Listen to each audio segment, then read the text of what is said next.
12 তারিখ সারাদিন।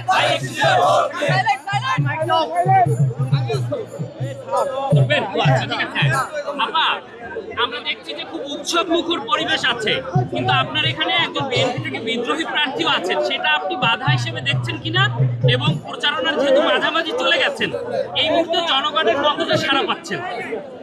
আমার মনে হয় ঢাকা 14 আসন আমার সাথে যে আমার বড় ভাই বোনরা, সিনিয়র নেতৃবৃন্দ, আমার নেতা, অঙ্গ সংগঠনের সকল নেতৃবৃন্দ সহ সাধারণ জনগণকে দেখছেন।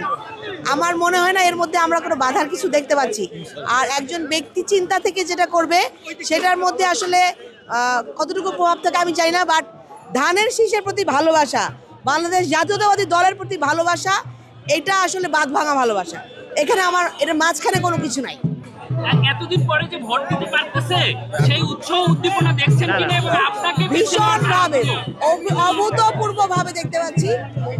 সব মানুষ খুবই উৎসাহ নিয়ে, কারণ বিগত 15 বছর তারা ভোট দিতে পারে না, জনগণ তৈরি করতে পারে না।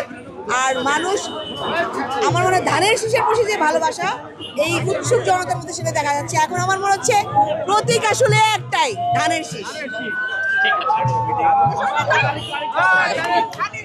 শুধুমাত্র মাঠের মধ্যে